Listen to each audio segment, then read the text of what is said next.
Assalamualaikum warahmatullahi wabarakatuh. Nah, di sini kami dari kelompok 4 akan membahas morfologi tumbuhan tentang putik, bakal buah, tempuni, bakal biji, tangkai kepala putik, kelenjar madu, penyerbukan atau persaringan dan pembuahan diagram bunga, serta rumus bunga yang beranggotakan Tarusmania, Arif Hilmi, Nisi Erika Sari, Firkin Sodri, dan Lara Kusuma.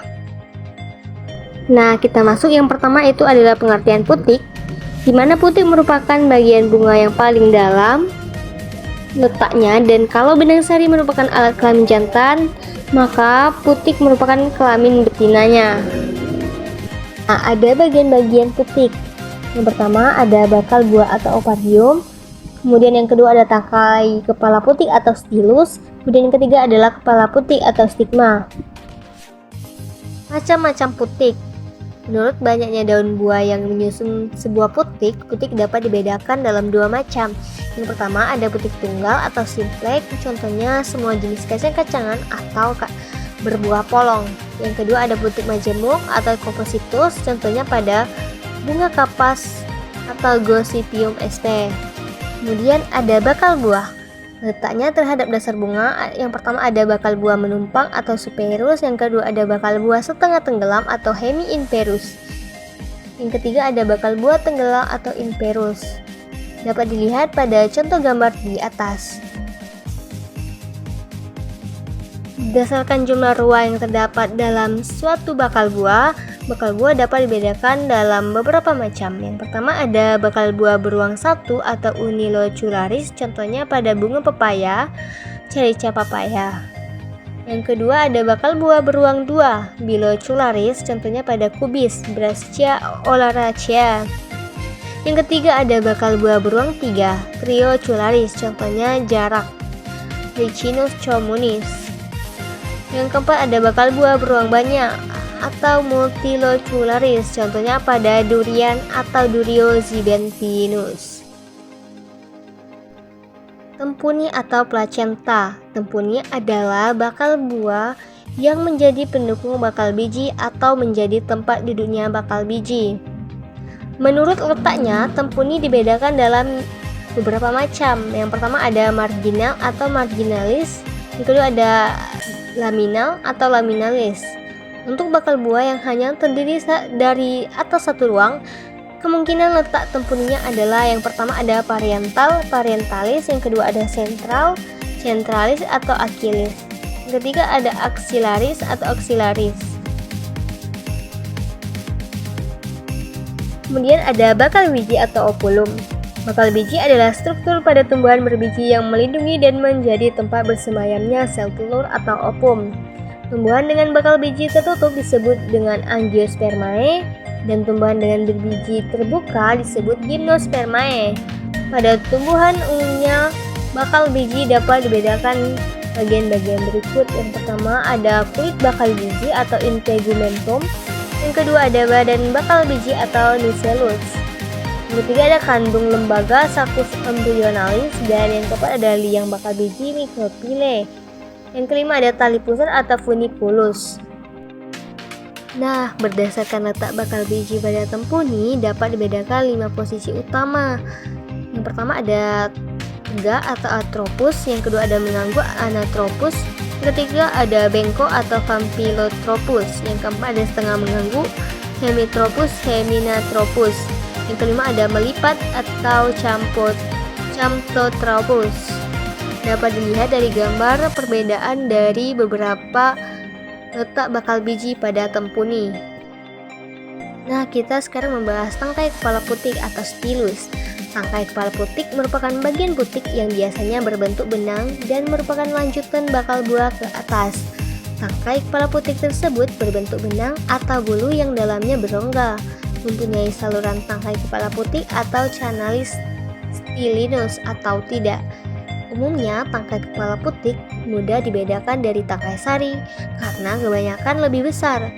Ada kalanya tangkai kepala putik masih memperlihatkan asalnya sebagai metamorfosis daun, yaitu mempunyai bentuk yang pipi lebar seperti daun, misalnya pada bunga tasbih atau cana SP. Nah, sekarang kita masuk kepala putik atau stigma. Kepala putik adalah bagian putik yang paling atas yang terdapat pada ujung tangkai kepala putik atau ujung cabang tangkai kepala putik. Bentuk kepala putik amat beraneka ragam, biasanya disesuaikan dengan cara penyerbukan pada bunga yang bersangkutan. Yang pertama, seperti benang, misalnya pada bunga jagung, Zea mays. Yang kedua ada seperti bulu ayam pada bunga padi atau Oryza sativa. Yang ketiga seperti bulu-bulu, misalnya pada bunga kecipir atau Pseudocarpus tetragonolobus. Yang keempat ada berbentuk bulat, misalnya pada bunga jeruk atau Citrus sp. Yang kelima bermacam-macam bentuk lain lagi, misalnya seperti bibir, seperti cawan, serupa daun mahkota dan sebagainya. Nah, dapat kita lihat pada gambar kepala putik stigma yang ada bunga jagung, Zea mays, bunga padi, Oryza sativa, dan bunga kecipir, Pseudocarpus tetragonolobus, dan bunga jeruk, Citrus sp. Kemudian kita masuk pada penyerbukan atau persaringan, pollinatio, dan pembuahan atau fertilisatio. Penyerbukan adalah jatuhnya serbuk sari pada kepala putik untuk golongan tumbuhan biji tertutup, atau jatuhnya serbuk sari langsung pada bakal biji yang terjadi pada tumbuhan berbiji telanjang atau terbuka. Sedang yang dimaksud dengan pembuahan ialah terjadinya perkawinan, persatuan, atau peleburan menjadi satu, di mana sel telur yang terdapat dalam kandungan lembaga di dalam bakal biji dengan suatu inti yang berasal dari serbuk sari. Ternyata pendidikan tidak hanya satu, ada 4 macam penyerbukan. Yang pertama ada penyerbukan sendiri atau autogami. Yang kedua ada penyerbukan tetangga atau geitonogami. Yang ketiga ada penyerbukan silang atau allogami, dan penyerbukan buster, hibridogami. Nah, sekarang kita masuk ke penyerbukan atau persaringan, pollinatio, dan pembuahan, fertilisatio. Menurut faktor atau perantara yang menyebabkan dapat berlangsungnya penyerbukan dapat dibedakan dalam beberapa macam. Yang pertama, penyerbukan dengan perantara angin, aemofili atau aerugami. Penyerbukan dengan perantara air, ada hidrogami, ada penyerbukan dengan perantara binatang, pseudogami. Nah, sekarang kita masuk ke diagram bunga. Diagram bunga adalah suatu gambar proyeksi pada bidang datar dari semua bagian bunga yang dipotong melintang. Dari diagram bunga itu, kita ketahui pula jumlah masing-masing bagian bunga, bagian letak, dan susunan antara yang satu dengan yang lain. Nah, dalam membuat diagram bunga ini, kita harus memperhatikan hal-hal seperti berikut. Yang pertama ada letak bunga pada tumbuhan. Kita hanya membedakan 2 macam letak bunga, ada bunga pada ujung batang atau cabang, dan bunga yang terdapat dalam ketiak daun. Nah, yang kedua yang harus diperhatikan dalam membuat diagram bunga yaitu bagian-bagian bunga yang akan kita buat tadi tersusun dalam beberapa lingkaran seperti gambar di atas telah menunjukkan bahwa beberapa jumlah kelopak, mahkota bunga, benang sari, dan jumlah putiknya. Dalam membuat gambar diagram bunga, bagian-bagian bunga yang harus diperhatikan, yang pertama, berapa jumlah masing-masing bagian bunganya, bagaimana susunan terhadap sesamanya, misalnya daun kelopak yang satu dengan yang lain, bebas satu sama lain, bersentuhan, intinya berdekatan atau lainnya. Yang ketiga, bagaimana susunan terhadap bagian-bagian bunga yang lain, daun-daun kelopak terhadap daun-daun tajuk bunga, benang sari, dan daun-daun penyusun putiknya, berhadapan atau berseling, bebas atau berdekatan, dan seterusnya. Yang keempat ada bagaimana letak bagian-bagian bunga itu terhadap bidang median, bahwa seringkali bidang median itu membagi bunga dalam bagian yang tertangkup atau simetrik. Bagian-bagian lain pada bunga yang seringkali dapat menjadi ciri yang khas untuk golongan tumbuhan tertentu dan sewajarnya pula jika dinyatakan pada diagram bunga, antara lain ada kelopak tambahan epitalik, mahkota atau tajuk tambahan corolla.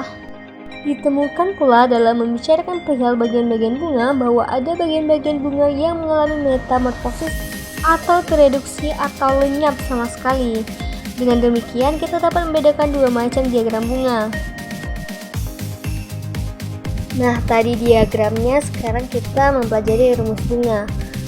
Susunan bunga dapat pula dinyatakan dengan sebuah rumus yang terdiri dari lambang-lambang, huruf-huruf, dan angka-angka yang semua itu dapat memberikan gambaran mengenai berbagai sifat bunga beserta bagian-bagiannya. Lambang-lambang yang dipakai dalam rumus bunga memberitahukan sifat bunga yang berkaitan dengan simetrinya atau jenis kelaminnya.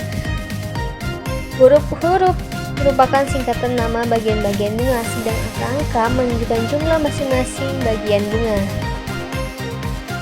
Nah, suatu rumus bunga hanya dapat ditunjukkan hal-hal mengenai 4 bagian pokok. Yang pertama ada kelopak yang dinyatakan dengan K atau kalik, yang merupakan istilah ilmiah untuk kelopak. Mahkota yang dinyatakan huruf C atau corolla.